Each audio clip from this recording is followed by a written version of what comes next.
Buenos días a todas. Es un placer para mí hacer la introducción de la doctora María Noel Baeza.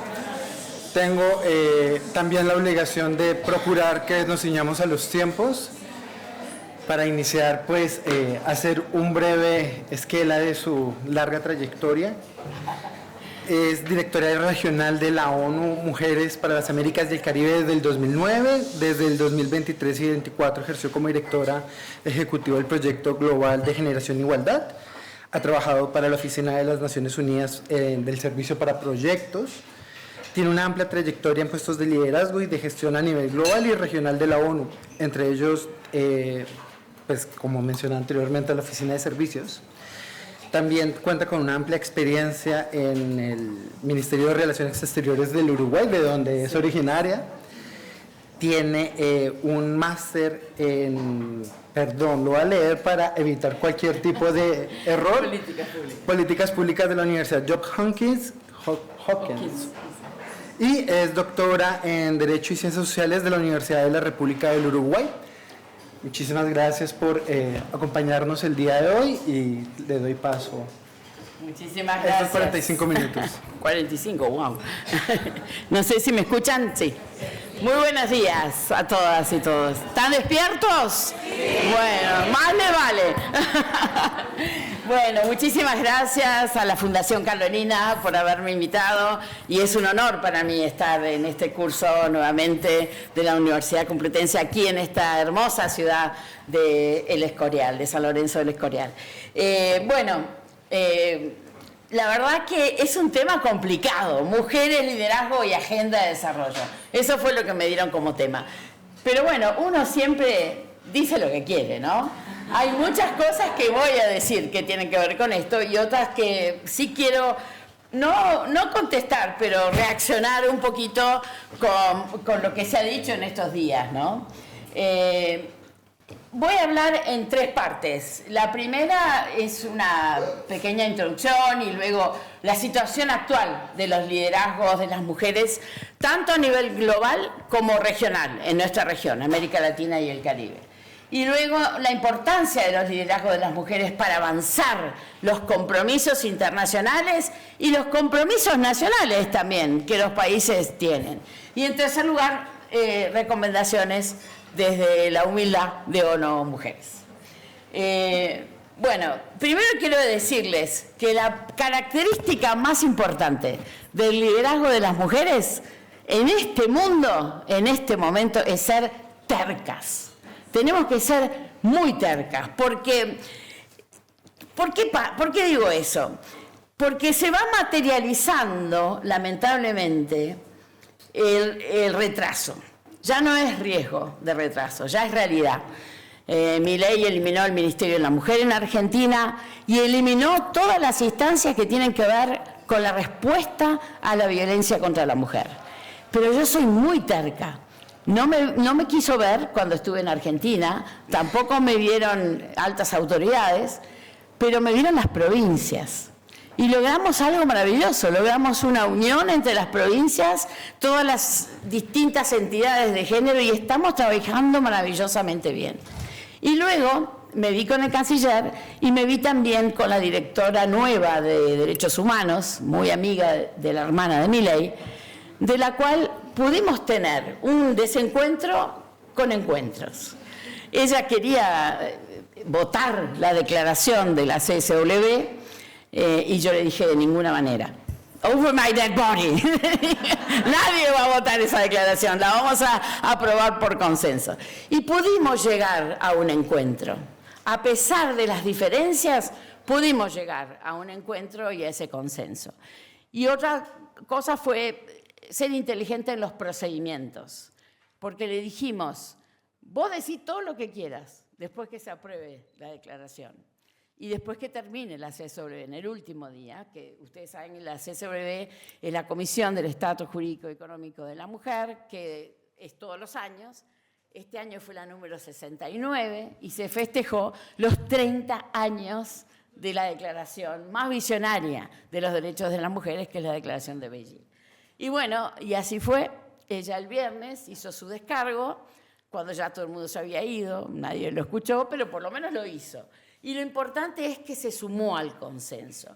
Y creo que luego de eso Argentina ha aflojado un poquito, porque unos meses antes fue el único país del mundo que votó en contra de la resolución de violencia de género en línea. Y luego en el G20, que yo participé en Brasilia, en el grupo de género, rompió el consenso, no hubo consenso, no hubo unanimidad y se llevó a los presidentes la declaración de género, que finalmente Lula logró consensos al final y bueno, se avanzó un poquito, no mucho, pero se avanzó.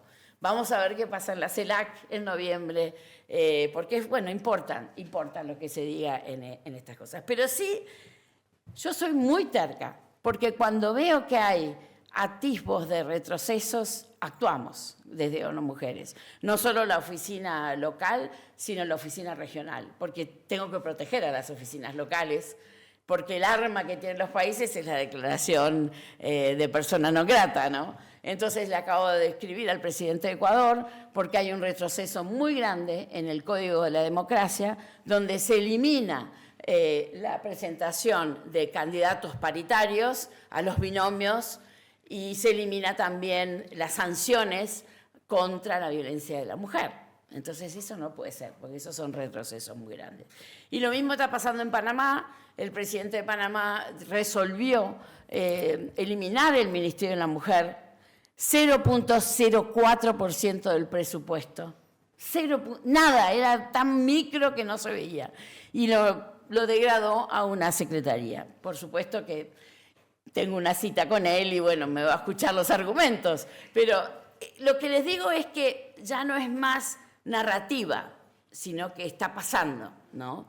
Y yo no pierdo tiempo en identificar por qué pasan las cosas. Actuamos, y actuamos siempre porque estamos representando a millones de mujeres que necesitan esos servicios, que necesitan esa atención del Estado, particularmente en los temas de violencia, pero no solamente, y que necesitan que alguien les dé una voz. Esas mujeres que no tienen voz necesitan una voz.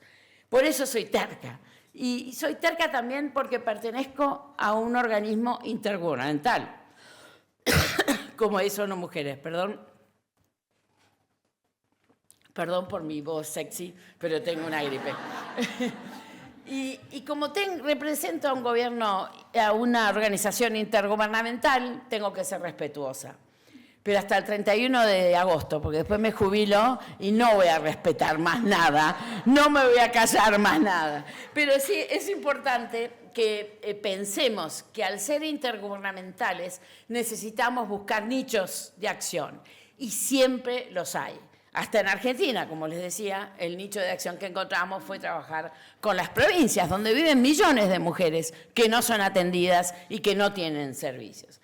Así que siempre se puede. Y esa característica, digamos, tan importante que tiene que tener una líder mujer, ojalá la tengamos siempre, sin ser agresivas, buscando el diálogo, pero con esa terquedad que nos da los valores, que nos da la determinación de que esos valores tienen que regirse, tienen que implementarse y tienen que hacerse realidad. Sin agresión, con elegancia y quizás con una sonrisa cuando no podemos más. Me gustaría seguir con mi presentación. Aquí les quiero presentar un panorama socioeconómico de América Latina, donde tenemos una tasa de crecimiento muy, muy bajita. Y la razón por la cual tenemos esa tasa de crecimiento tan baja no es solamente la desigualdad, es la falta de participación de la mujer en el mercado laboral y en la economía. Solo el 52% de las mujeres latinoamericanas trabajan. 120 millones de mujeres trabajan en la informalidad, lo cual es pan para hoy, hambre para mañana, porque no están generando ningún proceso de previsión social o de seguridad social. Así que ese crecimiento del 2%, que es tan bajito para el 2025 y 2.4% para el 2026, convierte a nuestra región en una de las regiones de menor crecimiento. Continuará así nuestra desigualdad y continuará también nuestra falta de atención a más del 50% de la población, que somos las mujeres latinoamericanas. Con los ODS estamos atrasados, creo que todos lo saben, y bueno, no me voy a detener en esto. Creo que los ODS es una agenda muy buena, una agenda que nadie le puede tener miedo, creo que solo Milei le tiene miedo, porque es eliminar la pobreza, es eliminar el hambre, es mejorar la educación, mejorar la salud y, por supuesto, llegar a la igualdad. Y sin igualdad no se puede cumplir ninguno de los 17 objetivos. Pero estamos atrasados y bueno, y fue una visión y fue una hoja de ruta. Y como hoja de ruta y como visión, obviamente es difícil cumplirla, pero por lo menos nos llevó a una hoja de ruta quizás más detallada que fue los objetivos del milenio, ¿se recuerdan? Pero los objetivos del milenio pudieron reducir la pobreza extrema a la mitad. No nos olvidemos de eso. Los objetivos del milenio pusieron en la mesa el hambre, la pobreza extrema, por supuesto la igualdad, porque estaba en nuestro objetivo 5 ahí también, pero pusieron en la mesa muchas cosas que antes no se hablaban. Y los ODS también lo han hecho. Por ejemplo, los océanos, la limpieza de los océanos. Nunca se hablaba antes de este tema. O, por ejemplo, los hacinamientos urbanos, que más del 85% de la población vive en ciudades. No se hablaba de la falta de sanidad, de la falta de espacios verdes, de la falta de servicios públicos. Entonces, creo que hay ODS, por supuesto el 5 es el mejor de todos y es la condición sine qua non para que se cumplan los demás, pero es una agenda muy válida, es una agenda que tenemos que seguir más allá del 2030, que nos falta tan poquito. Ahí tenemos alguna medida de cómo se va cumpliendo. El ODS 5 tiene un indicador que a mí me encanta, que es eliminar las leyes discriminatorias.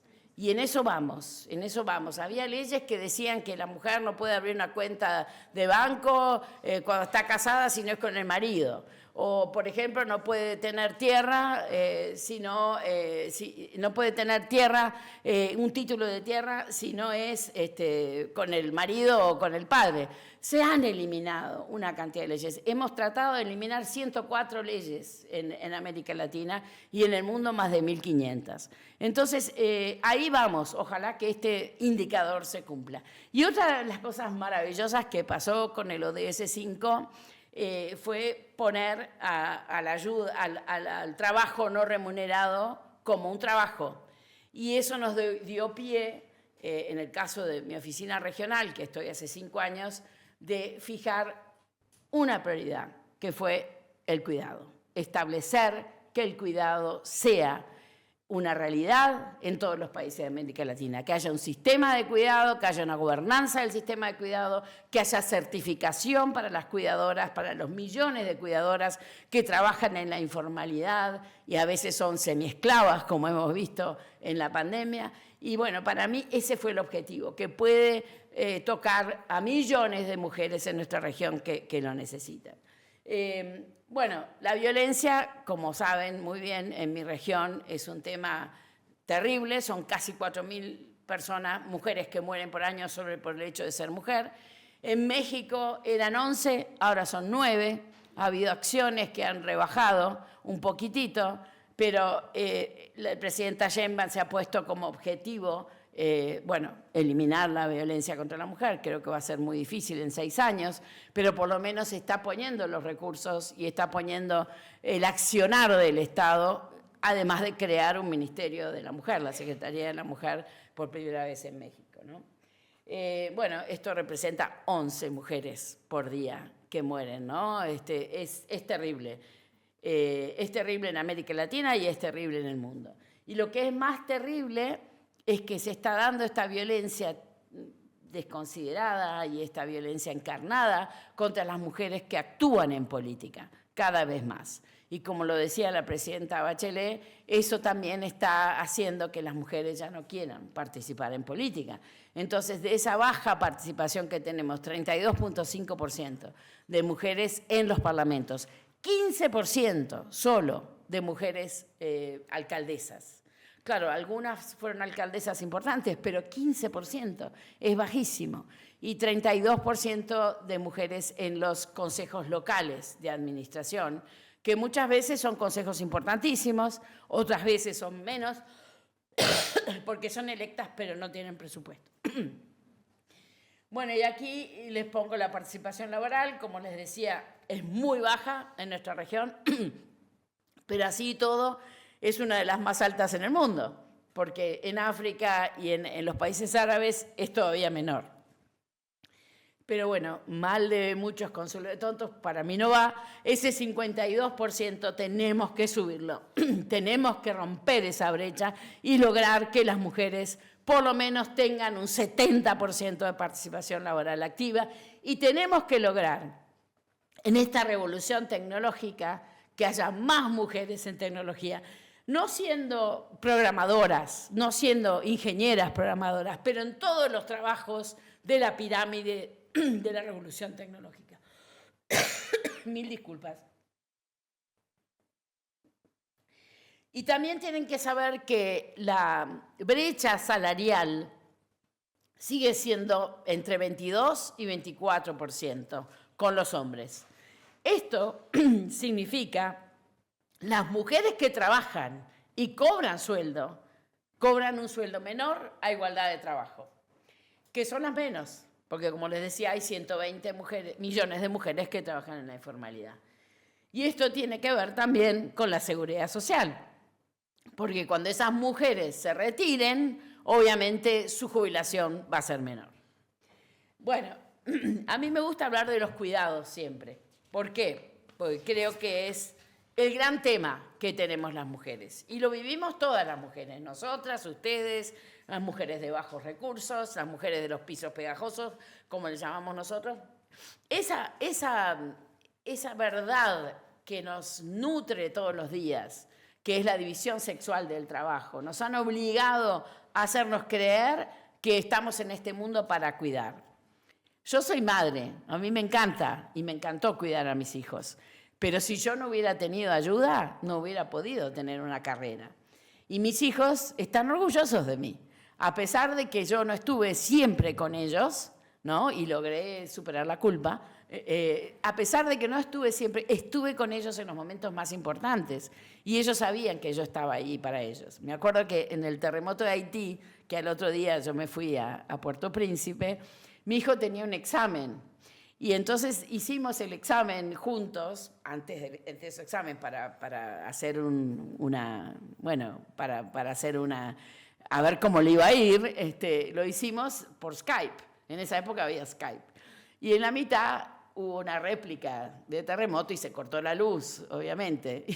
Y mi hijo dijo, bueno, mamá está en un terremoto, no puedo hacer el examen si ella no me ayuda. Y al final, bueno, pude conectarme y lo hicimos. Siempre estuve con ellos, pero la calidad del cuidado que yo dejaba en casa era muy importante también, porque si no, nunca hubiera podido. Pero yo tuve la suerte de tener eso. Pero las mujeres de los pisos pegajosos, esas mujeres que fueron violadas, que tienen un hijo a los 14, a los 11, a los 12 años o a los 16, que quedan solas, porque el 40% de las mujeres en nuestra región son jefas de hogar, lo que significa que no tienen a nadie más con quien compartir esa responsabilidad maternal y paternal.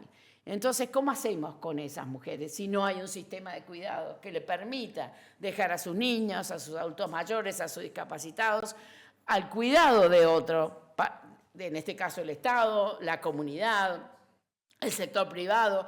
Todos tenemos que participar en los sistemas de cuidado. Por eso yo siempre hablo de la creación de sistemas de cuidado públicos, privados, comunitarios, integrales, porque no es solamente los niños. No se olviden que estamos cada vez más a cargo de adultos mayores y que necesitamos tener un esquema de cuidado que nos ayude.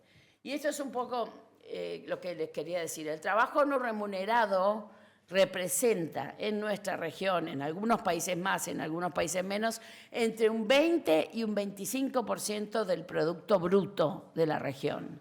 No hay industria mayor en este sentido. El petróleo en México es 9%, por ejemplo. La minería en Chile representa un 30%. Si nosotros vemos al cuidado no remunerado, las mujeres están ofreciendo sus cuerpos para que los países crezcan en sus hombros gratis. Y eso no puede ser. Eso es muy injusto y eso tiene que tener una corresponsabilidad y por eso estamos empujando la agenda de cuidado. Y la agenda de cuidado no solamente de las personas, sino también del planeta. Por eso nuestra agenda regional, que somos la única región del mundo que tiene una conferencia regional de la mujer, que ocurre cada 3 años, hace 48 años. La primera conferencia regional de la mujer fue en La Habana y no tuvo ni una mujer. Eran todos hombres los representantes del gobierno.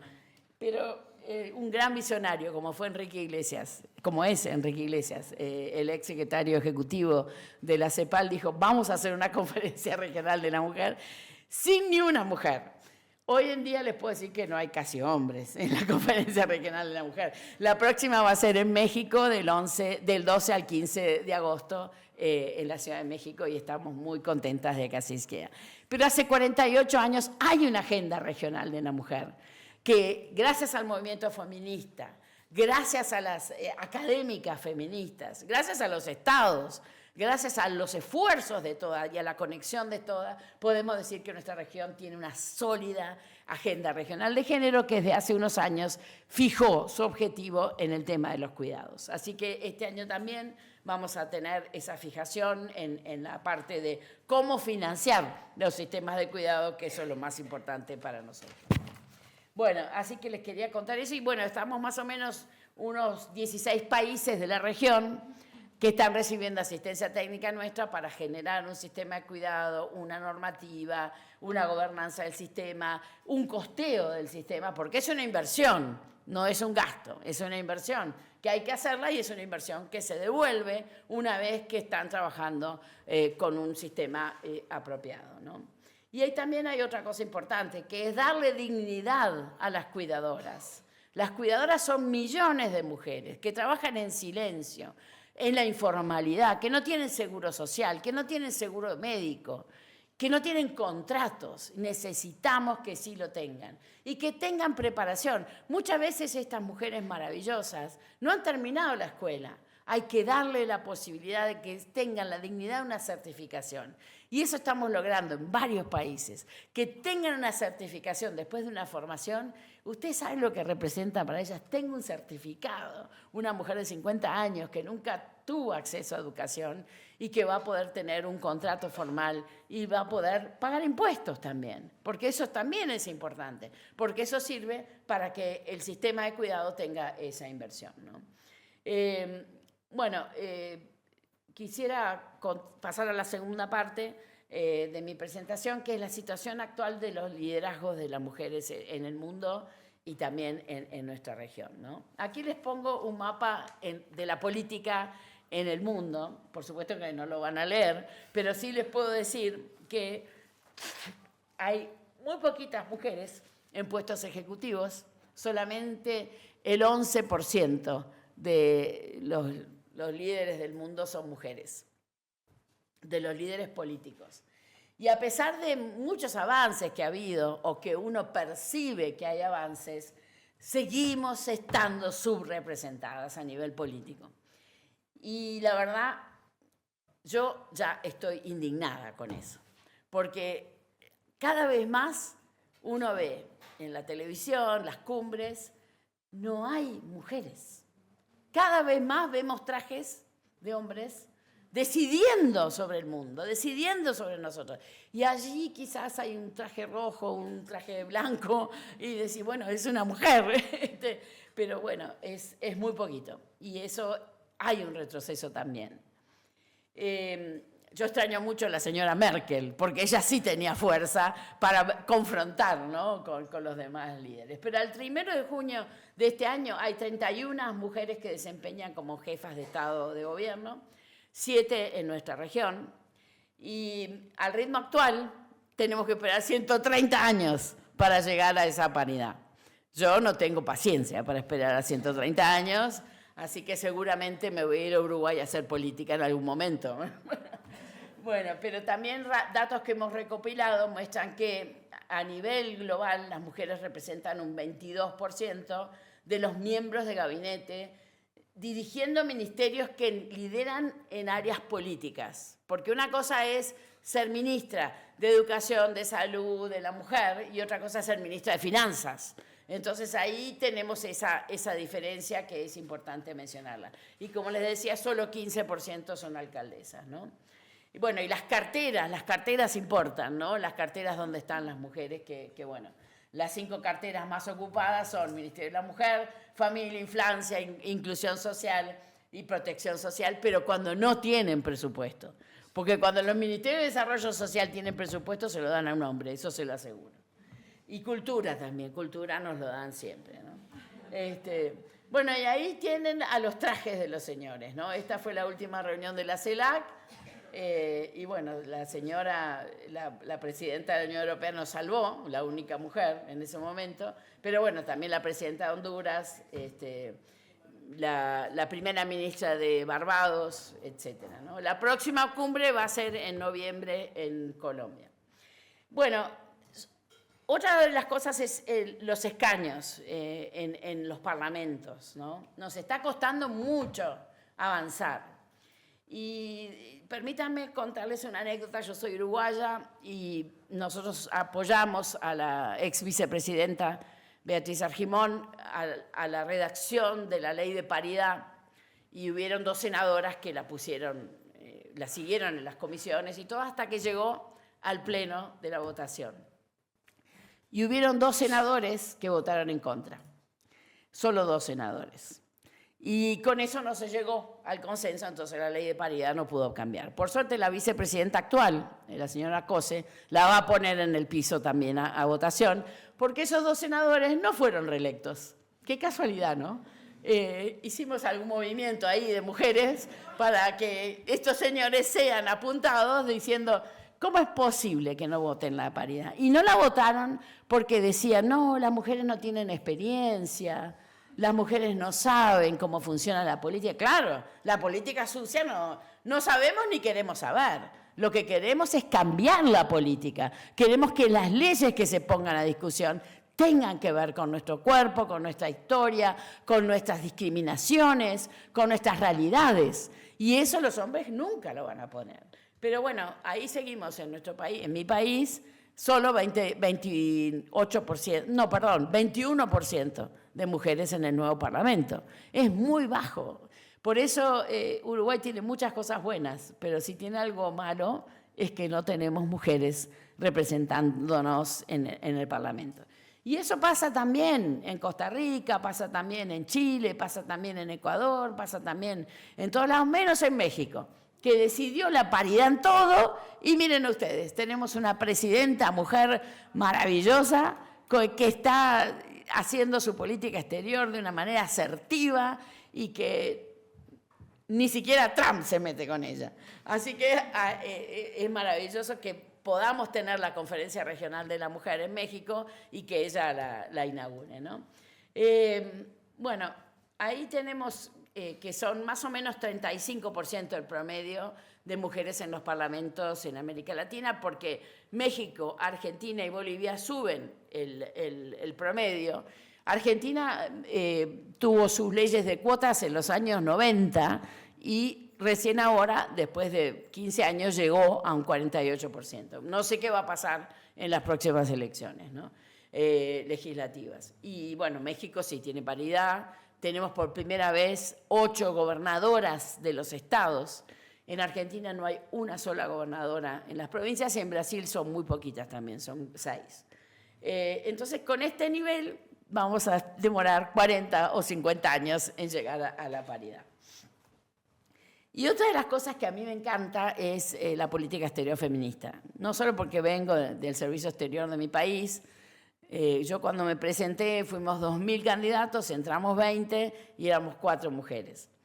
Y yo soy famosa en la Cancillería porque renuncié para entrar en Naciones Unidas. Y me dice: ¿cómo renunciaste? Eras una de las 4 mujeres.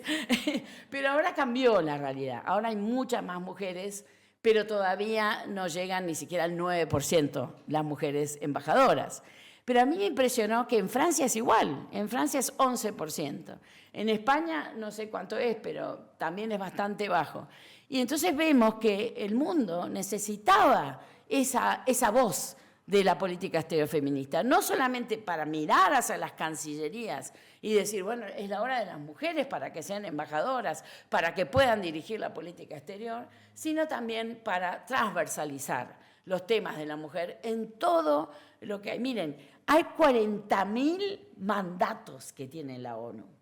Para quienes dicen que la ONU está muerta, que no sirve para nada, yo les quiero preguntar a ustedes, ¿cómo hacer para que 40.000 mandatos funcionen? Bueno, así lo hacemos, a los ponchazos, como dicen, ¿no? Porque no sacan los recursos, etc.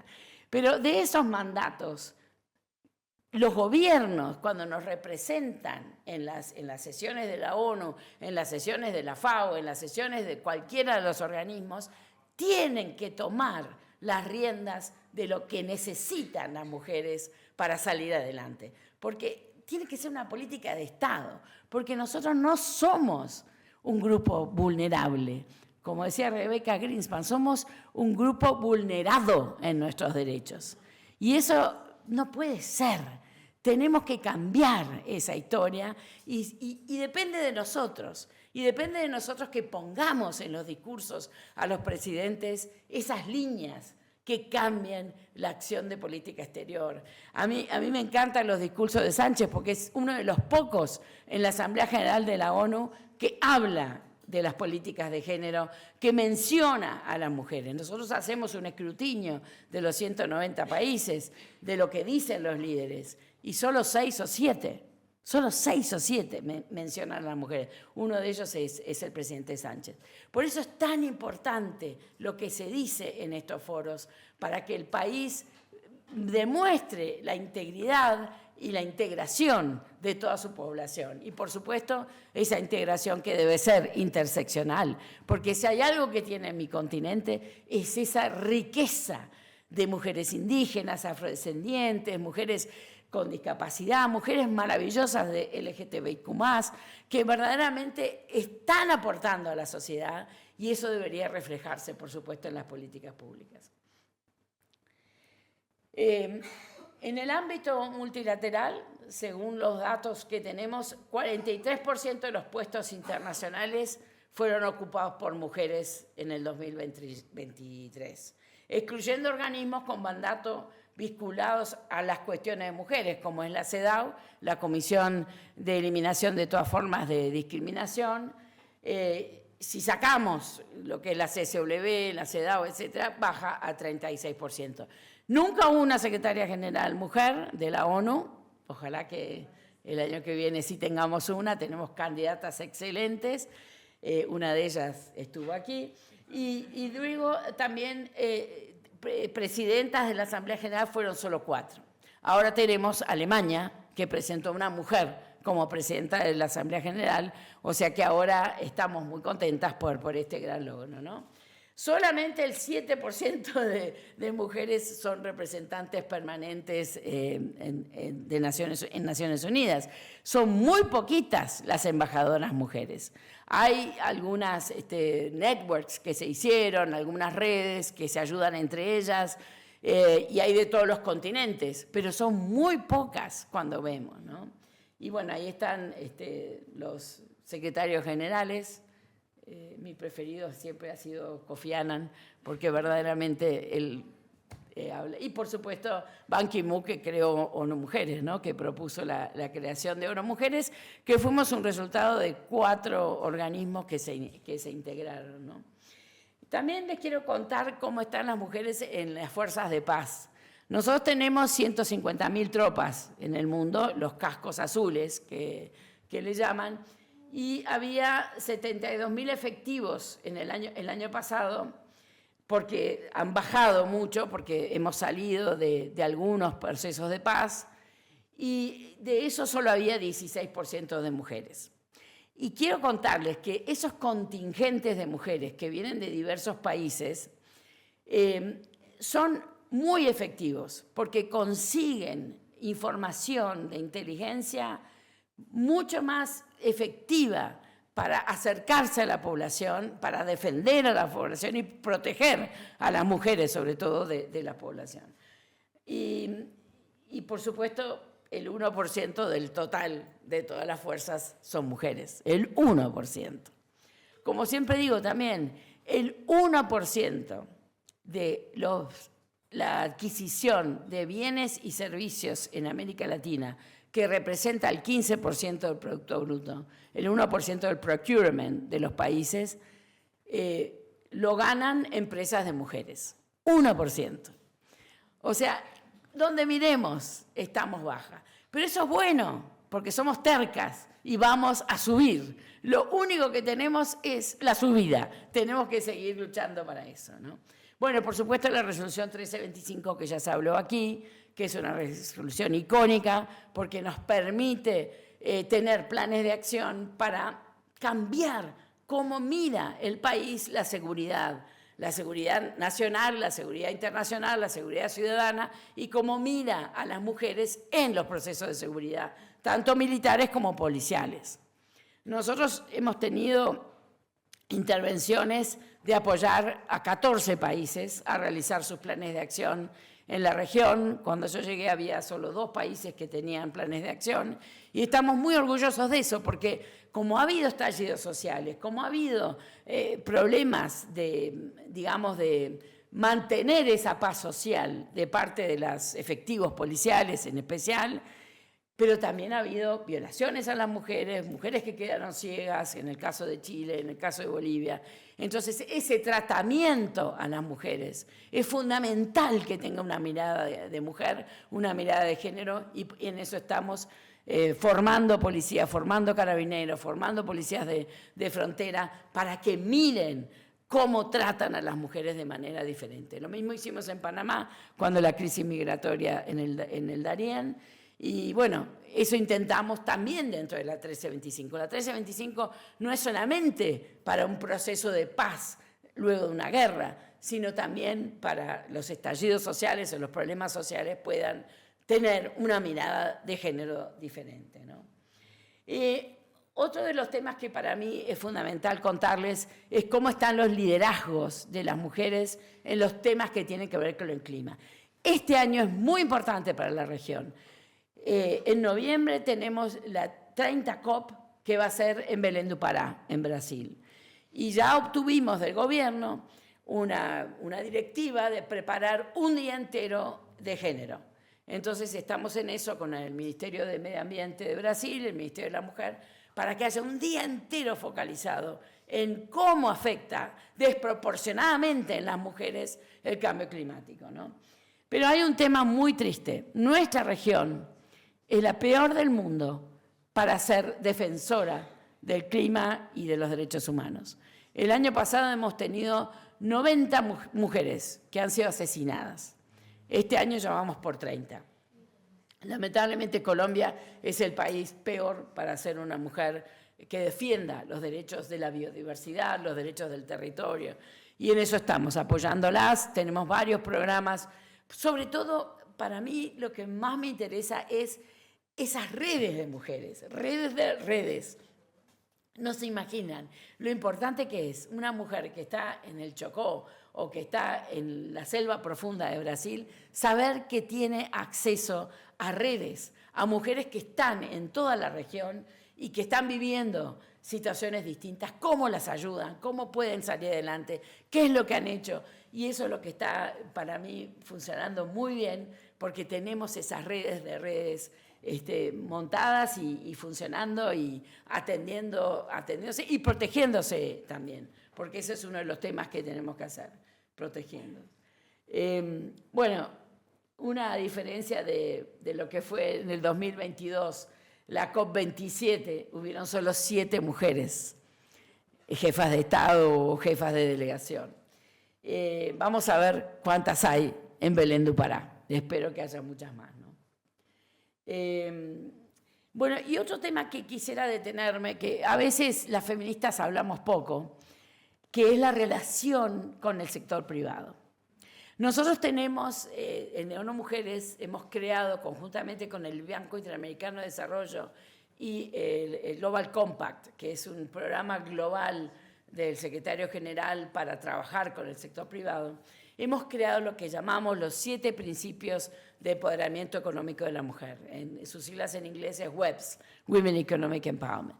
Y tenemos 3.000 empresas en la región, en América Latina, y más casi 10.000 en el mundo, que han firmado estos principios. Y estos principios lo que hacen es impactar, o sea, que la empresa se mire cómo está con relación a normativas que tienen que ver con el liderazgo de mujeres, cuántas mujeres tienen el directorio, cuántas mujeres tienen su senior management, cuántas mujeres han sufrido acoso, cómo es la integración de su cadena productiva, porque compra a cuántas empresas de mujeres, cómo es su impacto en la comunidad, etc. Estos principios, cuando vos como empresa firmás, es confidencial, porque cuando se miran están en rojo. Y dice, uy, ¿y ahora qué hago? Y nosotros siempre le damos el argumento, la igualdad de género es un buen negocio. En la medida que ustedes cambian de actitud, miran a la mujer no solamente en recursos humanos y marketing, que son las posiciones más feminizadas, sino que la miran en operaciones, en la parte dura de la empresa, de la fábrica. Ahí van a ver que esa empresa va a crecer entre un 20 y un 40% más. Y tenemos los datos. Tenemos los datos de las empresas más resilientes en la crisis del 2018 y en la pandemia han sido las empresas que más mujeres tenían en el senior management y en el directorio. O sea, es cuento chino cuando nos dicen que las mujeres no pueden hacer las cosas. Sí podemos y las hacemos mejor.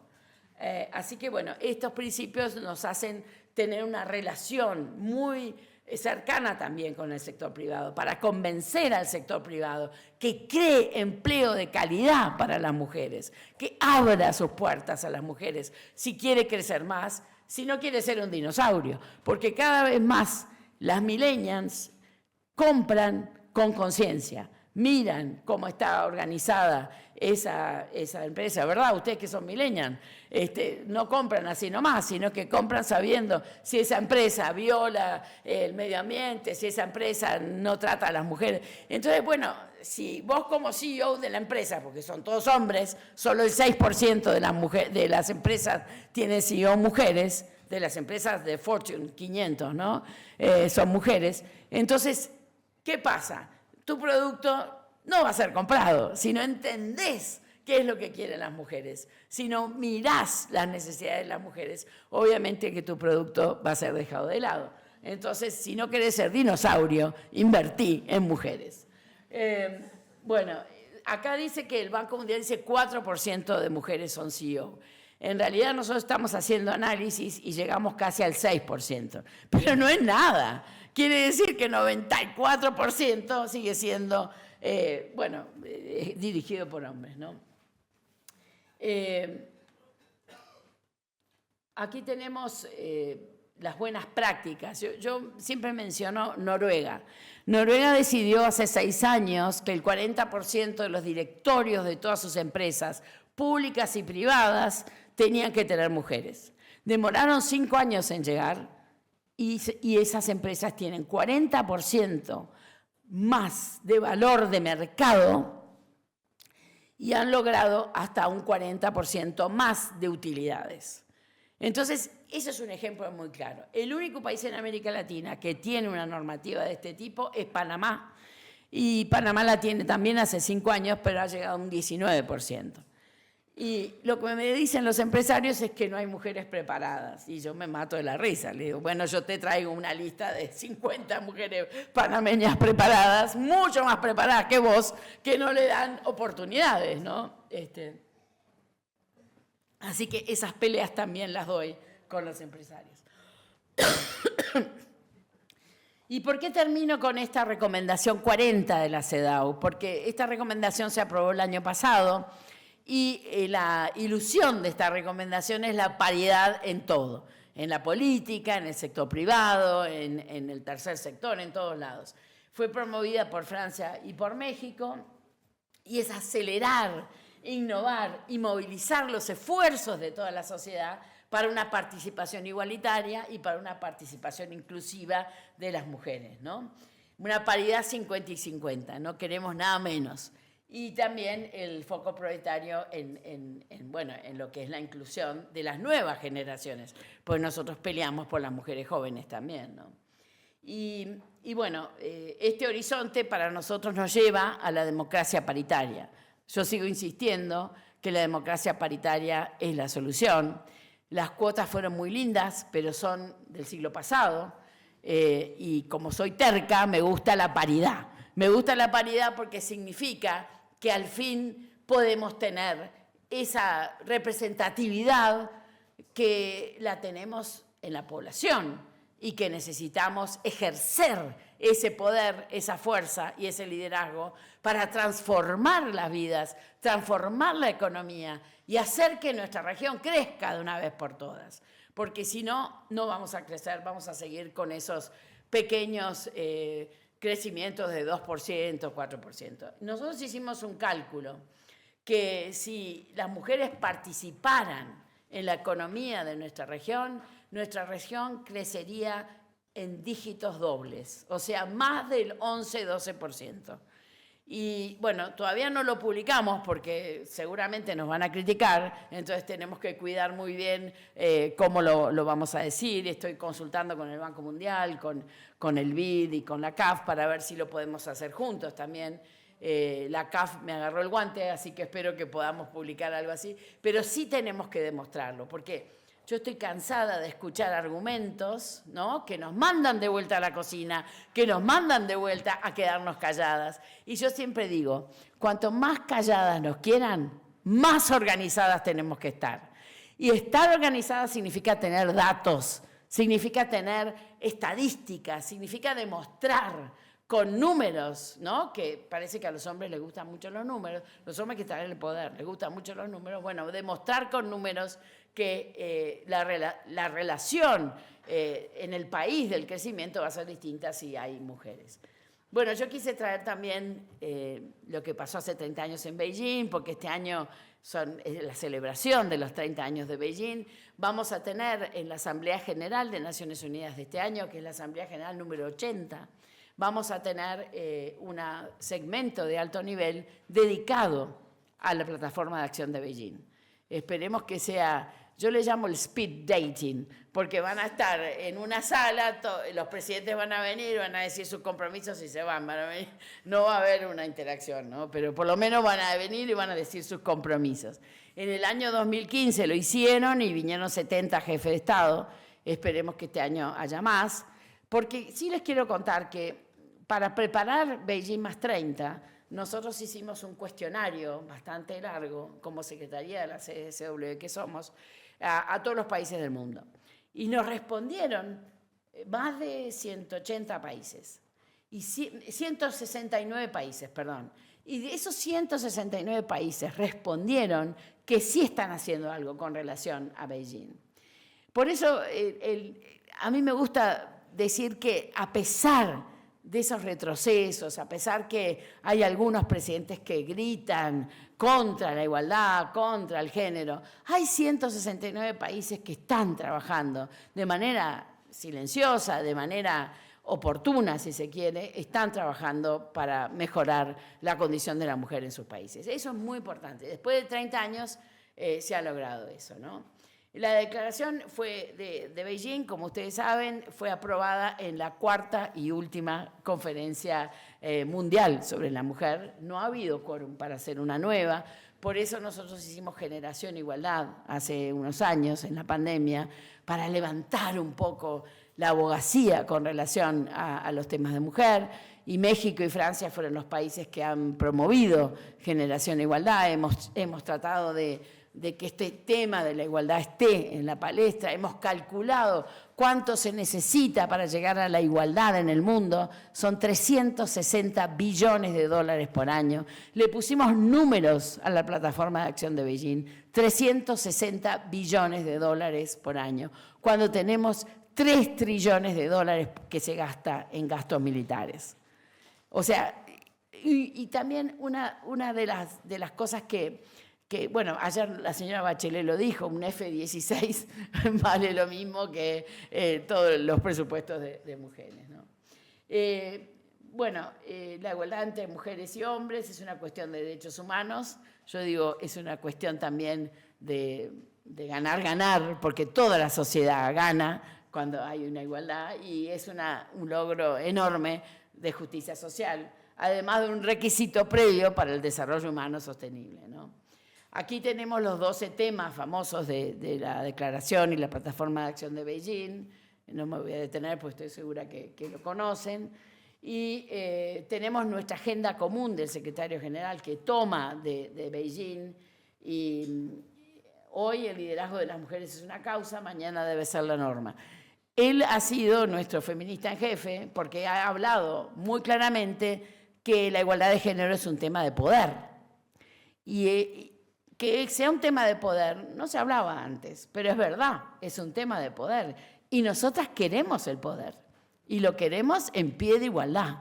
Por eso es que es tan importante que tanto en las Naciones Unidas como en los países podamos tener normas que nos acrediten y que nos permitan llegar a esa igualdad normativa para poder lograr la igualdad sustantiva, ¿no? Y bueno, esta es una foto de la reunión que hicimos el año pasado en México, bajo el liderazgo de Alicia Bárcena, cuando era ministra de Relaciones Exteriores de México, sobre la política exterior feminista. Fue una de las primeras grandes reuniones intergubernamentales, y este año va a haber otra en París para seguir hablando de este tema. O sea, la política exterior feminista sigue siendo fundamental. Y bueno, aquí hay algunas recomendaciones que me animo a plantearle a ustedes para que puedan, no sé, yo para asusarlos un poco, para ver qué van a seguir estudiando, qué van a hacer sus doctorados. Y bueno, por supuesto que tenemos que seguir impulsando legislación. Yo como abogada les digo, sin la legislación, sin el marco legal, es muy difícil poder avanzar. Podemos hacer políticas públicas un año, otro año, después viene un gobierno y se va para atrás. Por eso es tan importante la legislación, y la legislación afirmativa, obviamente. Y por supuesto, bueno, políticas públicas que integren la igualdad de oportunidades para las mujeres, y bueno, incrementar el financiamiento para las mujeres. Siempre los ministerios de la mujer no llegan al 0.05% de los presupuestos. El país que más ha logrado recursos para el Ministerio de la Mujer es Chile, y ha logrado que la ministra de la Mujer se siente en el comité político, o sea una ministra como Finanzas, como Interior, etcétera. Y eso por primera vez que se logró en Chile. Y Antonia es maravillosa además. Pero si no, son ministerios de segunda categoría. Ministerios que tienen un mandato enorme y un presupuesto que no se ve ni con lupa cuando uno revisa el presupuesto. Y fortalecer la democracia paritaria para mí es fundamental. Y coincido con la presidenta Bachelet. La democracia hay que defenderla, hay que cuidarla, está en peligro. Estos gobiernos autocráticos están haciendo estragos en la separación de poderes, están violando principios fundamentales que nos regían siempre en los procesos democráticos. Y necesitamos defenderla, y necesitamos que las mujeres participen. Por eso es tan importante. Vamos a hacer conjuntamente con la Conferencia Regional un foro parlamentario para discutir la democracia paritaria y para discutir también cómo los parlamentos de la región van a encarar el tema de los cuidados. Todo eso va a ser el 11 de agosto en México. Y bueno, para mí es importante que hablemos que la igualdad tiene que estar, la igualdad de género tiene que estar en todos los ministerios.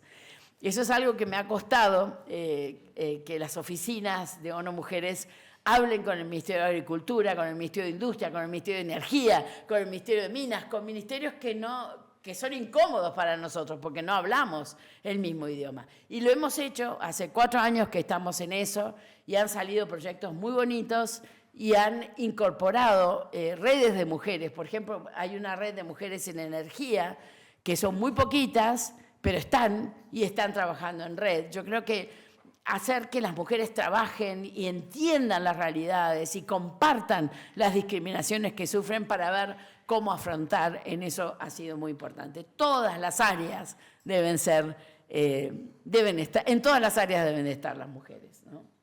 Y bueno, lo que les decía del sector privado, la inversión en cuidados, que para nosotros es fundamental, y los enclaves fundamentales, regionales y mundiales, para que podamos seguir avanzando la agenda de género, yo creo que todavía están. Yo tengo mucha esperanza en la Conferencia Regional de la Mujer, en la sesión, la sesión de alto nivel que vamos a tener en la Asamblea General de este año para hablar sobre Beijing.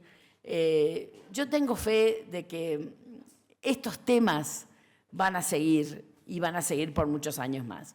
El gran tema es cómo después logramos que a nivel nacional no haya esos retrocesos, cómo verdaderamente denunciamos y cómo utilizamos el arma más potente que tiene el movimiento feminista, que es estar en la calle, que es denunciar en la calle y que es decir, eso que estás haciendo está mal. Y después no votarlos, ¿no? Porque si seguimos votando a hombres de ese tipo, seguimos retrocediendo, ¿no? Porque a veces hay una incoherencia entre lo que votamos y lo que pedimos en la calle. Esperemos que podamos ser coherentes las mujeres, ¿no?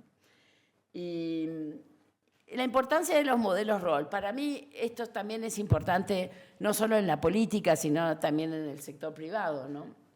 Y una mujer cuando entra a la política, cambia la política, como nos decía Florentina hace muchos años, pero cambia la política porque cambia la visión para obtener avances de las mujeres.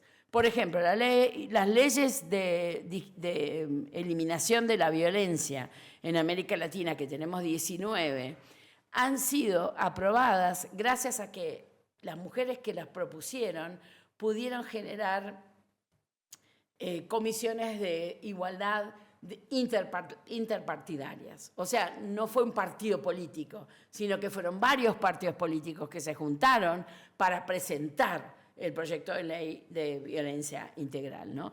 Eso está pasando también ahora con la violencia en niña, que no estaba prevista en las leyes integrales, entonces se están actualizando.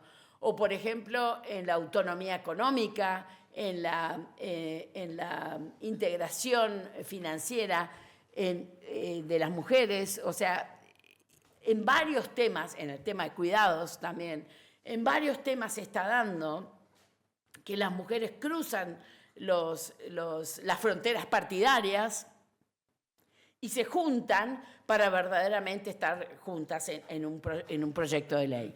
Y eso no vemos que pase mucho con los hombres. Entonces es una característica muy de las mujeres, la cooperación. La cooperación y también escucharse y decir, bueno, eso tenés razón, no me gusta, no va con mi partido, pero te lo voy a apoyar porque soy mujer y porque esto tenemos que salir adelante. Eso se da mucho en las discusiones. Y después tenemos que romper paradigmas, porque el paradigma de los STEMs, de todo lo que es ciencia, tecnología, que es lo que nos va a dominar el mundo, nos está dominando el mundo. ¿Por qué no hay mujeres que estudien? ¿Por qué hay discriminación en las escuelas? ¿Por qué hay discriminación para la niña que quiera hacer robótica o que quiera hacer matemáticas? No es que no tengamos capacidad, es que nos discriminan a la hora de elegir esas carreras. Por eso tenemos que ir a las escuelas y exigir a esas niñas que miren las carreras STEM de otra manera. Pero también, como les decía antes, no necesariamente las mujeres tienen que estar en la parte digamos, dura de la informática, sino que pueden estar en toda la escalera, digamos, o la pirámide de trabajos tecnológicos. El otro día, hablando con el creador de Mercado Libre, yo le decía a él, ¿cuántas mujeres tenés en trabajos que no sean de programación?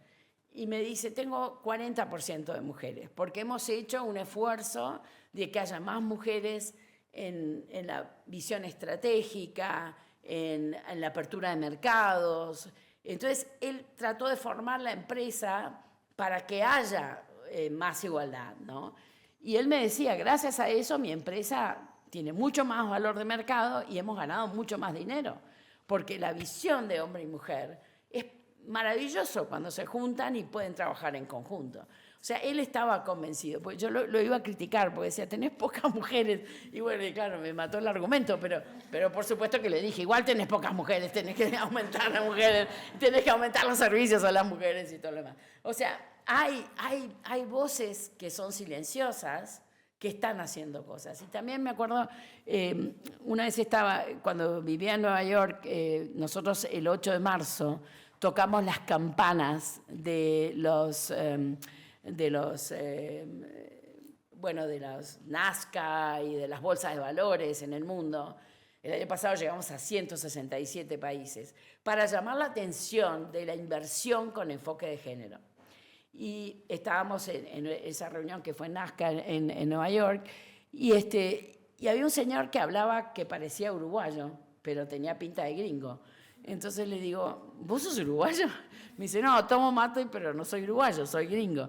Y era el presidente de una de las empresas más importantes de los que hacen el análisis de riesgo de los países, de Moody.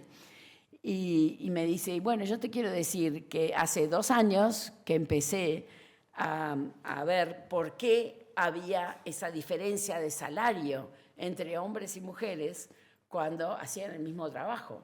Teníamos 130.000 personas en el mundo y había 40.000 mujeres que cobraban menos y hacían el mismo trabajo.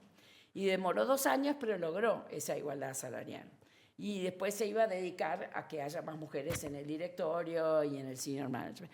Y ese señor no lo hacía con alarde, no lo publicaba, pero simplemente lo hacía. Hay muchos hombres así. Yo me he encontrado muchísimos hombres así que están haciendo cosas. O sea, por eso tengo esperanza, por eso tengo fe y por eso soy positiva. Porque hay mucho más hombres de buena voluntad que hombres tóxicos y negativos. Y esa es la maravilla. Por eso aquí tenemos hombres maravillosos que seguramente van a salir de acá a defender a los feminismos y a los derechos de las mujeres. Bueno, estos son algunos productos de conocimiento. Para mí siempre ha sido muy importante los productos de conocimiento. Porque una cosa es, por eso admiro lo que hace la Fundación Carolina y te felicito, porque verdaderamente si vos nos plasmás en un producto de conocimiento, después se pierde, ¿no? Y nosotros que somos prácticas, porque digo, yo no soy académica, soy una practitioner, como le llaman los gringos. Claro, tengo mucho conocimiento, tengo juventud acumulada y conocimiento acumulado. Bueno, ¿cómo hago para que esto se transmita, ¿no?, a las generaciones futuras? Y eso es lo que hacemos, tratamos de ver cómo funciona una cosa en un lado, cómo no funciona en otro, y que haya lecciones aprendidas, y que haya buenas prácticas, y que haya posicionamientos de políticas públicas también, porque cuando empezamos con el tema de cuidado hace 6 años, no había papers de políticas públicas. Empezamos con Alicia Bárcena, cuando era secretaria ejecutiva de la CEPAL, dijimos, bueno, vamos a tratar de poner ahora que es la pandemia, el tema de cuidado que sea un tema de política pública, que requiera normativa, que requiera atención, etcétera. Y yo creo que hay que empezar por algún lado, hay que tener un foco, pero hay que empezar en algún lado. Y bueno, los productos de conocimiento son importantísimos, por eso me encanta la academia, me encanta la Fundación Carolina, que está manejando estos temas de una manera excelente, ¿no? Y bueno, quería mostrarles como última lágrima, lámina, es una lágrima, pero porque muchas veces no llegamos.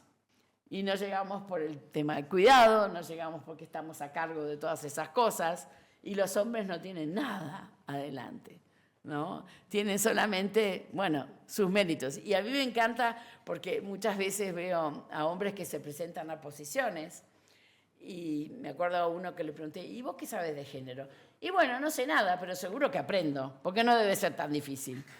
Y me impresionó su audacia, ¿no? Pero son así. En cambio nosotras, hasta que no tenemos 2 maestrías, 3 doctorados, decimos, bueno, algo sé. Una persona que tiene 2 maestrías y 3, algo sé. Vos sos experta, expertísima, ¿no? Pero bueno, esa es la realidad, los escollos que tenemos, pero sin embargo cuando llegamos lo demostramos y hay que seguir adelante. Y como les decía al principio, hay que ser tercos, hay que ser positivos. Y este es un momento difícil, pero es un momento. Yo creo que, y para terminar, me gustaría decirles que sí, la ONU está en crisis, pero no nos olvidemos que la ONU representa a los países que la integran, ¿no? Y si tenemos una crisis, también tenemos que pensar que en 80 años no hubo una tercera guerra mundial. En 80 años se bajó la pobreza, en 80 años las mujeres mejoraron, la salud mejoró, la educación mejoró, etc. Entonces hay también algo positivo que sacar de Naciones Unidas, a pesar de que estuvimos al borde de una tercera guerra hace poquito, ¿no? con el tema de Irán. Pero la verdad que yo en eso soy positiva, a pesar de todas las crisis y las crisis de placas tectónicas, como nos decía ayer Eva. Creo que es un momento interesantísimo de la humanidad. Y es el siglo de las mujeres, el siglo de la cooperación, de la empatía, de trabajar juntos y de demostrar que sí se puede. Cualquier trabajo lo podemos lograr y que somos unas lideresas maravillosas. Muchísimas gracias y aquí me quedo.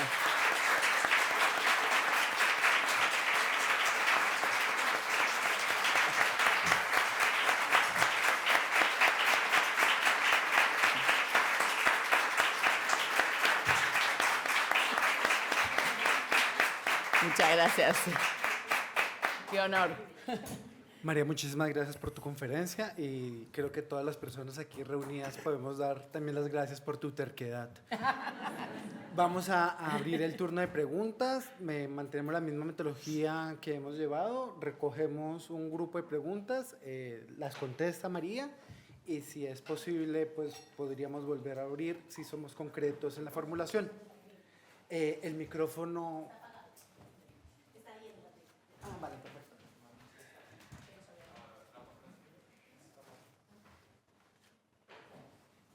Quienes quieran hacer preguntas pueden levantar la mano.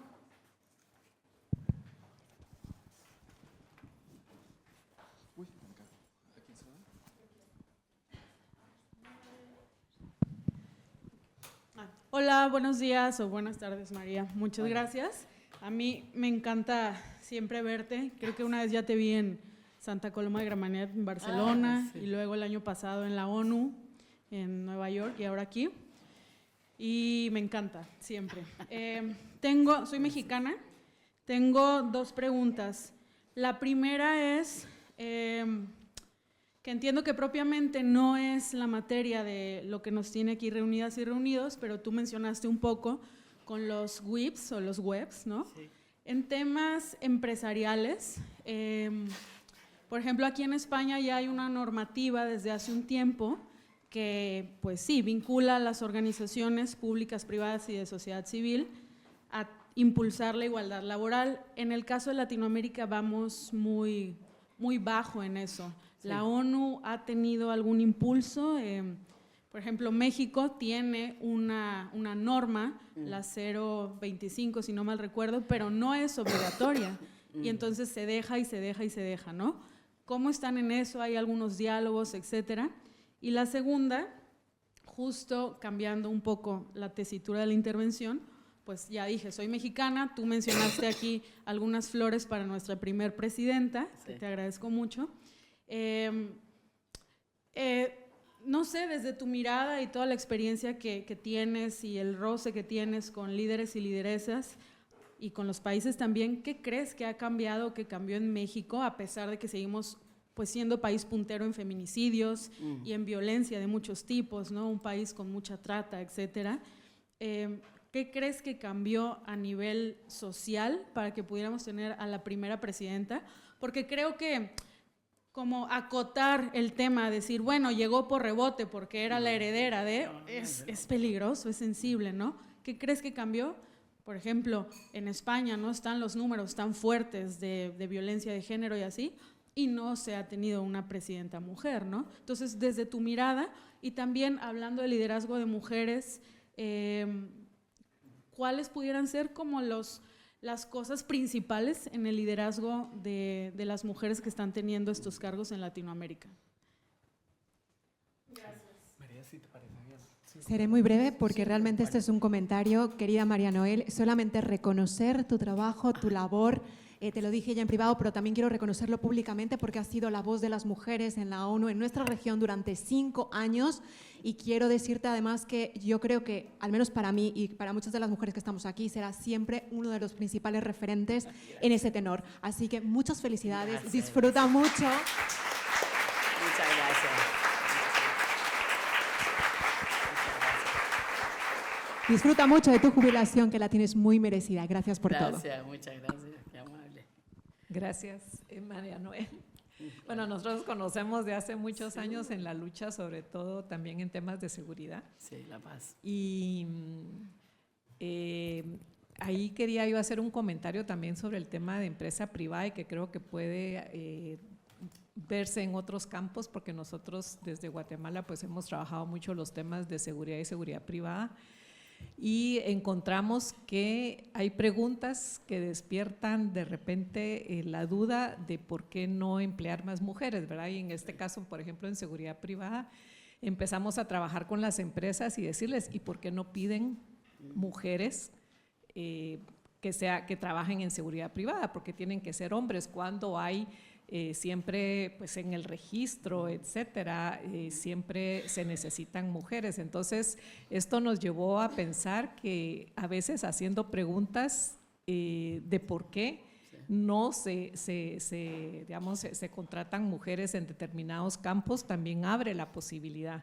Y de hecho, las mujeres tienen más especificidad para algunas tareas en materia de seguridad y defensa que no tienen los hombres, sobre todo en el tema de vigilancia, en el tema de ciberseguridad y otras áreas que normalmente pues no se ha pensado para mujeres, pero yo creo que las preguntas a veces también contribuyen a abrir el espacio.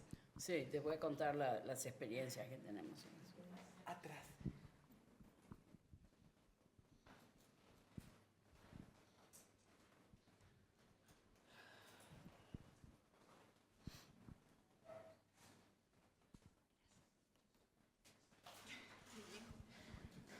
Hola María, aquí estoy. Nada, enhorabuena, me encanta cómo comunicas, increíble. Tengo una pregunta muy concreta. Si puedes compartir alguna buena práctica de datos feministas en la región, sobre todo en su producción y uso. Me gustaría saber alguna buena práctica. No. Gracias. Una pregunta más y cerramos esta ronda.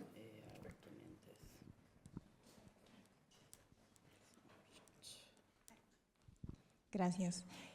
Hola María, soy Wanda de República Dominicana y en enero, lamentablemente con todo lo que pasó con USAID, pues mi proyecto cerró y era un proyecto de seguridad ciudadana en donde con fondos de USAID podíamos apoyar una población que desde el gobierno dominicano pues está muy desprotegida, que son las mujeres haitianas que de manera violenta, en condiciones inhumanas, pues migran a República Dominicana.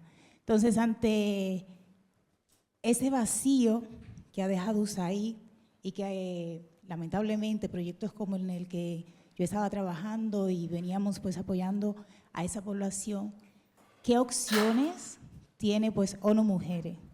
También está otra pregunta que es si tienes alguna historia de éxito, de cooperación feminista en contextos así como Haití, en donde el Estado pues no funciona, no hay un respaldo de diálogo para poder pues hacer un préstamo o una transferencia monetaria, ¿vale?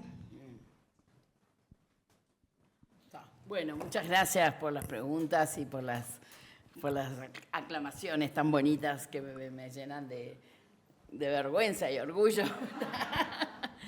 Bueno, primero, con relación a las leyes del sector privado, efectivamente todavía son pocas, son tímidas porque son voluntarias, Y bueno, tener 3.000 empresas que firmaron los webs no es poca cosa, ¿no? Nos ha costado, pero hemos llegado.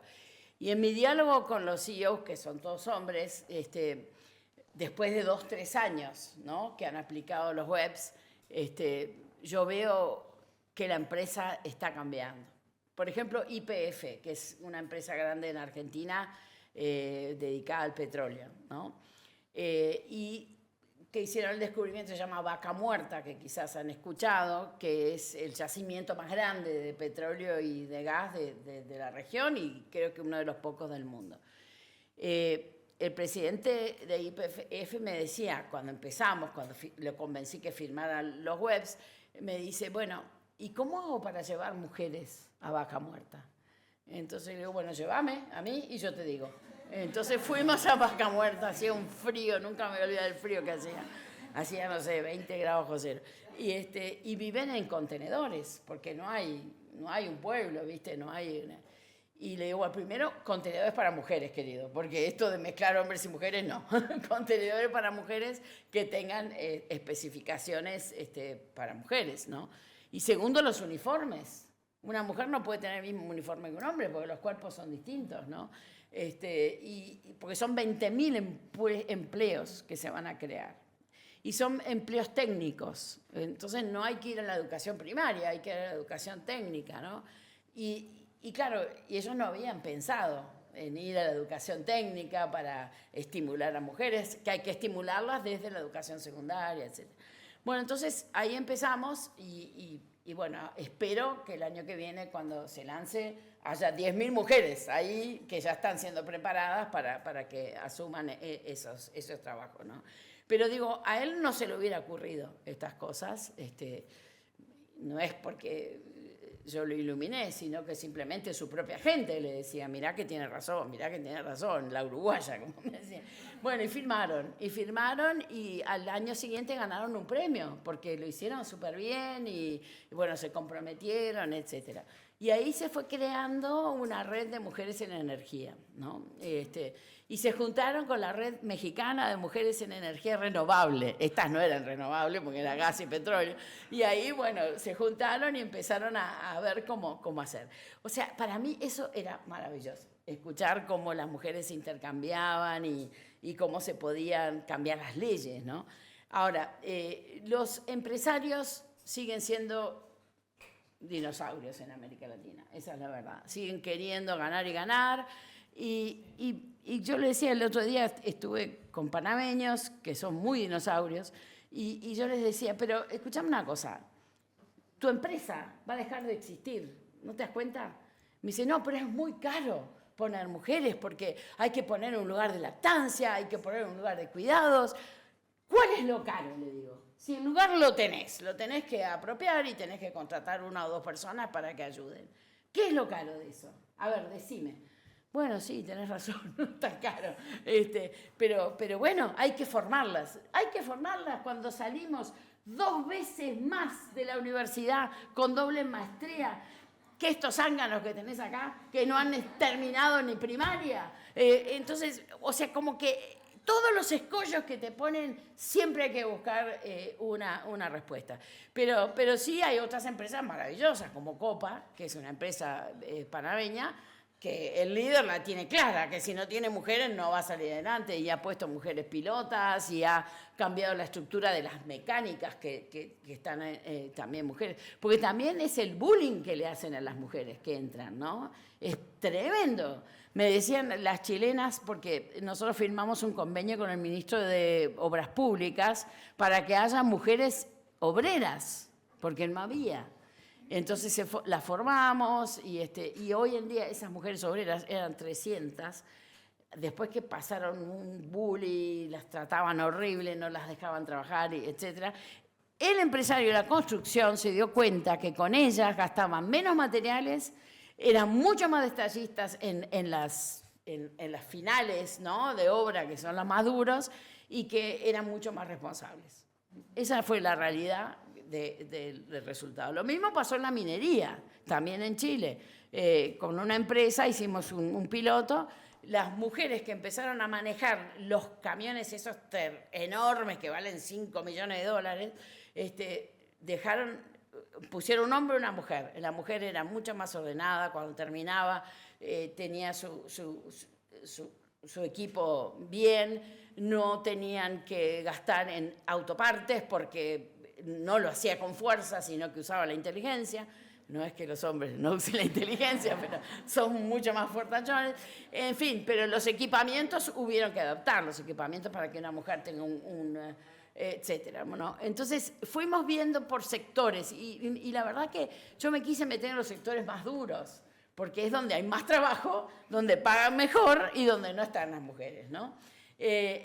Bueno, y así sucesivamente. Tenemos varios ejemplos de eso, en ciberseguridad, en seguridad en la policía. Las mujeres que están en la policía son mucho más cuidadosas. Las mujeres empiezan a denunciar más la violencia cuando se encuentran con una mujer policía, porque bueno, hay una empatía. Por eso este es el siglo de la empatía y de la cooperación, es el siglo de las mujeres, y tenemos que insistirlo y decirlo y probarlo, ¿no? Porque ya está probado, digamos.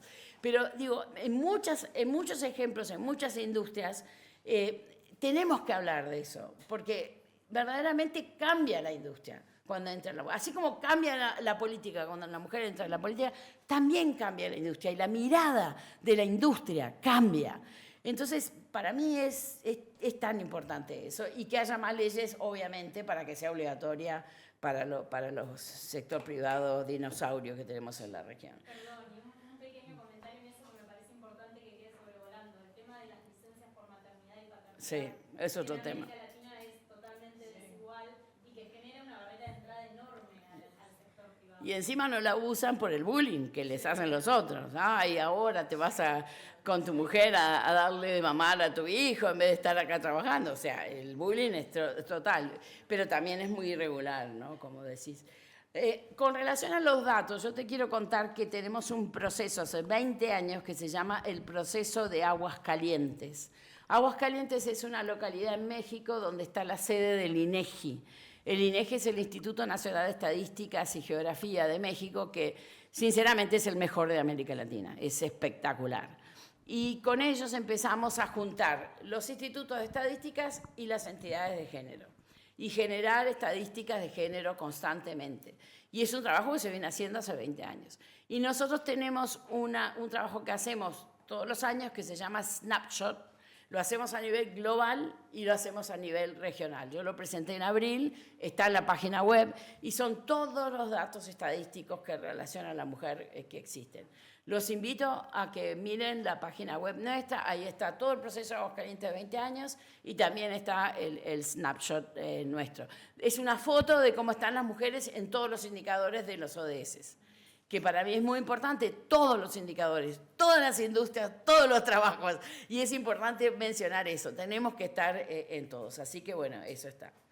Y lo que tú decías, Wanda, es terrible la realidad de las mujeres haitianas en República Dominicana, a pesar de que hay 2 millones de haitianos en República Dominicana, ¿no? O sea, hay que entender también esa realidad del país, ¿no? Y bueno, y yo creo que muchas de las cosas que el presidente hizo eran electorales, porque era un proceso electoral, pero también es decir, hasta dónde tiene que llegar mi país para no convertirse en otro país, ¿no? Que fue un poco lo que dijo el presidente Duque cuando llegaron 2 millones de venezolanos a Colombia, ¿no? O sea, sí, los vamos a integrar, les vamos a dar documentación y todo lo demás, pero ¿hasta dónde, no? Pero yo siempre digo, $1 invertido en un inmigrante se convierte en $12. $12 para el país. A pesar de que se utiliza el sistema educativo, el sistema de salud, ese inmigrante produce $12 a lo largo de la vida. Entonces, estamos hablando de una inversión importantísima que tenemos que destacarla. Y es una inversión también cultural, una inversión de apertura mental, una inversión de trabajar distinto en todos los aspectos. Por eso el inmigrante es tan importante a la hora de cambiar un país. Nosotros, en mi país, en Uruguay, somos todos inmigrantes. Mis abuelos vinieron de España y de Francia, porque a los indígenas nos mataron todos los españoles, no quedó ni un charrúa. Los últimos 2 charrúas que quedaron los llevaron a la Exposición Universal de París y se murieron de frío. Imagínate. Yo fui cónsul de Uruguay en París y cuando fui al Museo del Hombre a reclamar esos huesos, me decían, pero tú estás loca. No, yo quiero mis charrúas que vuelvan a Uruguay, ¿no? Pero esa es la realidad. Lamentablemente los mataron a todos, a nuestros indígenas. Entonces somos un país de inmigrantes. ¿Y cuántos países hay así de inmigrantes en toda nuestra región, no? Pero también la riqueza que hay de todo el crisol maravilloso que tenemos en América Latina. Yo creo que cuando dejan de ser temas políticos, la inmigración, pueden continuar su camino correcto, pero lo que está pasando ahora es tremendo. A mí me cuentan que mujeres haitianas embarazadas que están por tener, las dejan en la frontera, ¿no? Estamos apoyando en Haití para llevarlas a distintos centros de salud para que puedan tener sus hijos. Son situaciones políticas que se están dando, no podemos hacer mucho, nada más que abogacía con el gobierno para que verdaderamente cambie esa política. Nosotros vamos a tener un recorte de 30% también. Estados Unidos eliminó la contribución. Por suerte era el donante número 9, o sea, son mucho más importantes para nosotros los nórdicos, Alemania y Suiza. Pero bueno, es un agujero que nos deja, ¿no? Y teníamos 4 proyectos, sobre todo en Colombia y en Guatemala, financiados por AID, y en Ecuador teníamos uno de violencia que también retiraron los recursos, ¿no? La verdad que ha sido lamentable la salida de AID, y lo vamos a ver en un par de años, ¿no? Las consecuencias de todo esto, sobre todo en enfermedades como SIDA, como tuberculosis, como malaria, donde AID estaba invirtiendo mucho. Esperemos que las fundaciones privadas cumplan, ¿no? Como dijo Bill Gates, que él va a poner la diferencia. Vamos a ver si lo cumple, esperemos que sí. Pero el resto es una estupidez lo que han hecho, porque si había algo que era un soft, digamos, diplomacy, era la ayuda de cooperación que daba AID, ¿no? Así que eso no lo van a tener más, es un instrumento que dejan de tener. Así que veremos qué pasa con el terrorismo, qué pasa con los terrorismos nacionales, cómo van a seguir creciendo. Eso hay que medirlo también, porque cuando uno hacía esos proyectos, cuando AID hacía esos proyectos a nivel local, ¿qué pasaba? Pero bueno, hay que insistir haciendo abogacía, que es lo que nos queda, ¿no? Alzar la voz y juntarnos para alzar la voz para las mujeres haitianas. En eso estoy de acuerdo. Y como exitoso, tenemos un proyecto en el sur, financiado por Noruega, para hacer cooperativas de mujeres de producción, y se llama FADECA el proyecto, y bueno, Noruega nos acaba de decir que nos va a continuar el financiamiento, y son 2.000 mujeres que estamos apoyando, que perdieron todo en el terremoto, que perdieron todo de vuelta en los huracanes, y sí, son muy resilientes y estamos trabajando con ellas. Ese es un proyecto muy exitoso donde hemos visto lideresas partir de la nada a ser grandes lideresas que espero que sean electas en estas futuras elecciones, si es que las hay. No sé si he contestado todo, pero si no, con gusto sigo. Tenemos 15 minutos, si les parece podemos aprovechar. A mí me faltó lo de las características del liderazgo de la presidenta. De la presidencia. De las mujeres que están... Sí. Mira, en un año no podés cambiar 100 años de política, ¿no? 100 años de... Yo creo que ella ha sido una gran lideresa en la Ciudad de México. Ella hizo los ¿cómo se llaman? Los centros de cuidado. Tienen un nombre, espérate que ya me voy a acordar, pero ella empezó con los centros de cuidado, los centros de atención a la comunidad, y bueno, lo fueron haciendo, y la verdad que ahora la nueva jefa de la ciudad lo va a seguir, Clara Brugado. Son centros integrales de atención, de cuidado, de lectura, de gimnasia, de dispersión, todo, que las comunidades antes no tenían, ¿no? Y eso está por toda la ciudad ahora. Yo creo que ella tiene una visión estratégica de México. A mí me encanta cuando ella dice, nosotros somos una potencia cultural. Nunca se había dicho antes. Frente a un Estados Unidos que es una potencia económica, nosotros una potencia cultural. Ustedes comen la comida mexicana, ustedes cantan las canciones mexicanas, se visten con la ropa mexicana. Y eso de decir, somos una potencia cultural, para mí ha sido un antes y un después, porque ella está valorizando lo que es México en toda su dimensión. Está también tratando de llegar a los problemas, pero estructurales de fondo. Te digo, en el tema de violencia, está primero entendiendo, ¿no? Creando el ministerio. Antes había un instituto y otro ministerio se encargaba de la violencia, otro ministerio de los servicios. Primero, todo eso tiene que tener una respuesta comunitaria, una respuesta unificada, ¿no? Primero se está haciendo eso para después dotarla de recursos, porque también no hay una estrategia, se está haciendo la estrategia. Entonces yo pienso que está haciendo las cosas bien en el sentido de conocer qué hay, conocer de lo que hay, cómo lo pueden usar distinto, y después haciendo muchas campañas. Por eso ha bajado un poquito los feminicidios. Pienso que todas estas acciones van a llegar a, bueno, primero a que las mujeres se sientan respaldadas para denunciar, porque eso es otra cosa. Una mujer que denuncia en México la victimiza nuevamente, la policía, la fiscalía, los jueces. Entonces es muy difícil que una mujer denuncie. Y segundo, tiene un costo muy alto, porque una mujer que vive en una comunidad tiene que ir a la ciudad para ir al juzgado, para ir al fiscal, y las respuestas no están integradas. Y eso es otra cosa que quiere hacer Cyclades Hernández, la secretaria de la Mujer, integrar la respuesta para que la mujer que viene de comunidades aisladas pueda tener en un mismo espacio toda la integralidad de la respuesta. Este es un modelo que nosotros empezamos hace muchos años en Centroamérica y que se ha replicado en el mundo, y ojalá que siga creciendo y mejorándose, ¿no? Cómo dar una respuesta integral a una mujer violentada que pueda confiar en las instituciones públicas, confiar en los servicios y sentirse ciudadana, sentirse que le están dando respuesta. Todo eso lleva un tiempo, ¿no? Yo no quiero justificar nada, pero es muy difícil. Pero una presidenta mujer que llega en México y presenta al otro día 9 reformas constitucionales, todas relacionadas con la igualdad de género, dice mucho, ¿no? El tema de la igualdad salarial, el tema de la igualdad sustantiva, o sea, hay un cambio muy fuerte, estructural, ¿no? De constitución, legislación. Yo creo que hay que darle un tiempo. Sí, es terrible todos los temas que está viviendo, porque la economía depende en un 60% de Estados Unidos, ¿no? Y lo viene llevando bastante bien el tema de las tarifas, así que esperemos que así sea.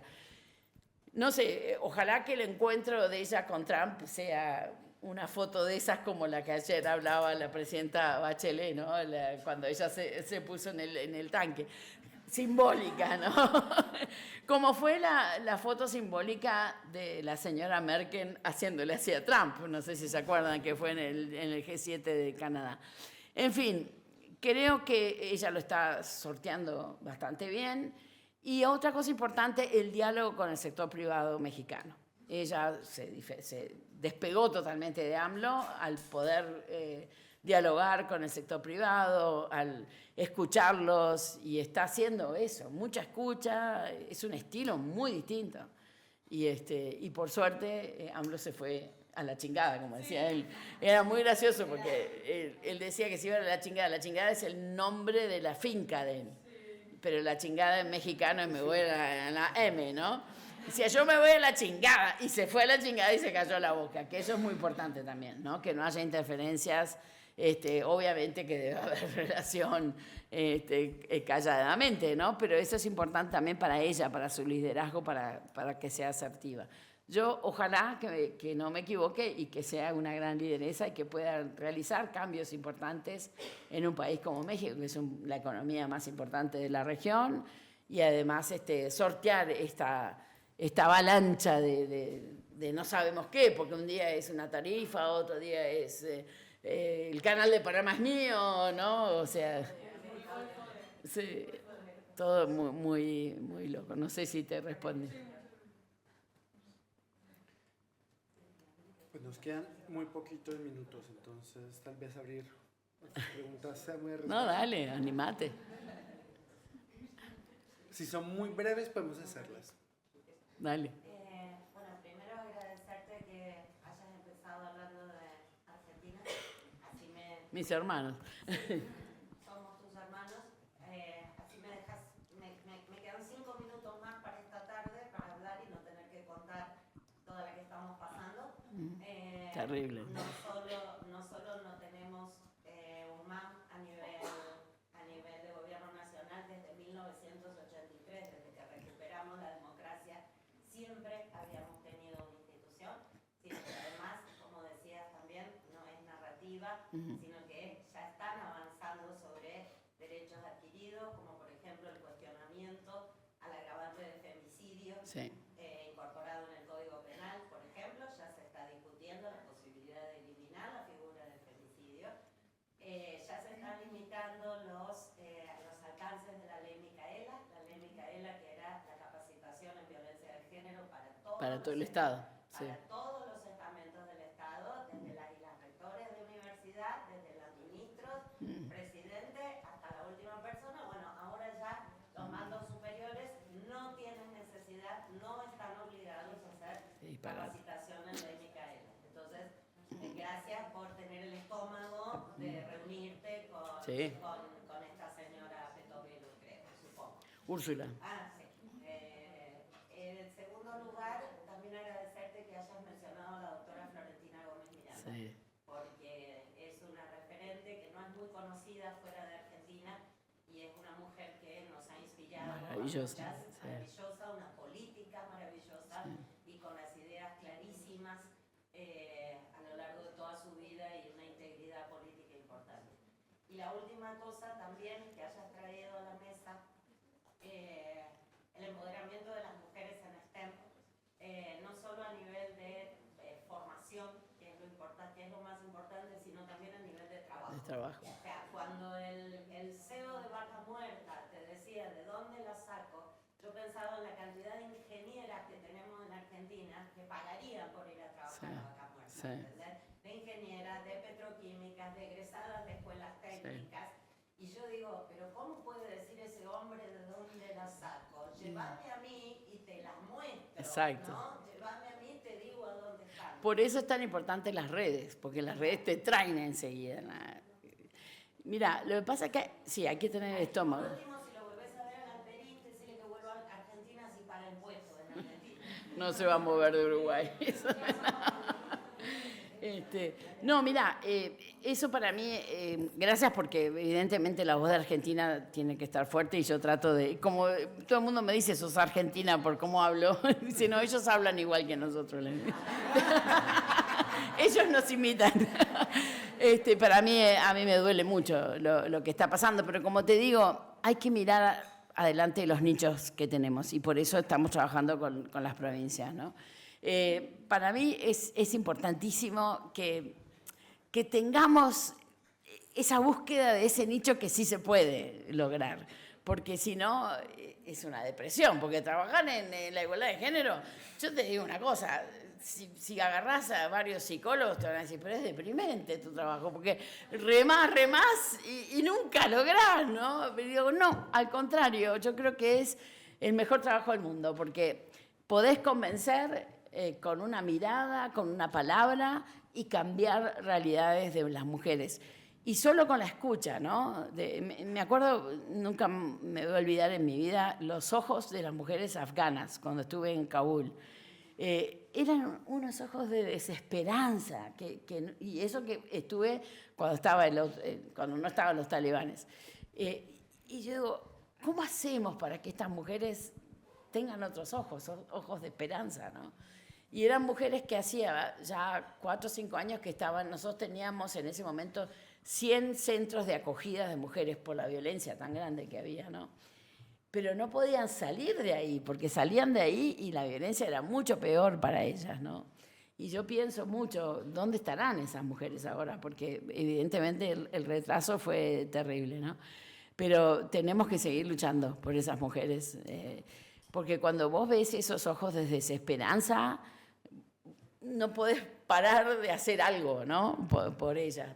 A pesar de que yo creo que todas las personas que trabajan en igualdad de género, sean hombres o mujeres, tienen esa pasión, ¿no? Porque lo ven en los resultados. Y yo creo que cualquier cosa que hagamos puede apoyar a miles de mujeres y capaz que no nos damos cuenta, ¿no? Porque trabajar en una ley, hacer una asesoría en política pública, puede cambiar realidades muy importantes. Por ejemplo, en inclusión financiera.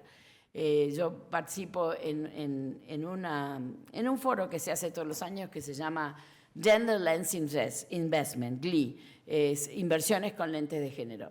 Y es impactante porque empezó ProMujer a hacerlo, que es una en realidad ProMujer es un negocio, es una especie de banco para microcréditos de mujeres.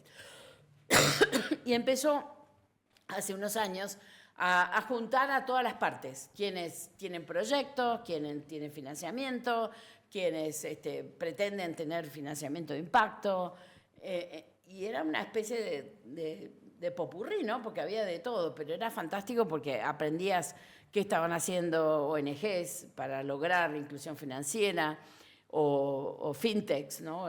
Financieras tecnológicas, y escuchar también a los grandes bancos que están haciendo, y esta vez estaba el Banco Santander, la directora de sostenibilidad, y fue fantástico, porque ella dijo, yo hace 3 años no pensaba que el banco podía hacer estas cosas, y ahora estamos atendiendo a 40.000 mujeres, gracias a que ustedes me abrieron la cabeza de que esto tenía... Y yo decía, ¿vos te das cuenta qué maravilla? Esta mujer que vino, escuchó, y bueno, y cambió una realidad que 40.000 mujeres tienen acceso a crédito. O sea, es impactante lo que se puede lograr en estos foros, en estas reuniones, porque no sabes qué estás tocando, qué fibra estás tocando, pero siempre tocamos una fibra, eso seguro. Muchísimas gracias. Con esto concluimos. Muchas gracias. Muchas gracias. Les invitamos a volver a las 4 cuando comience la última mesa del día. Okay.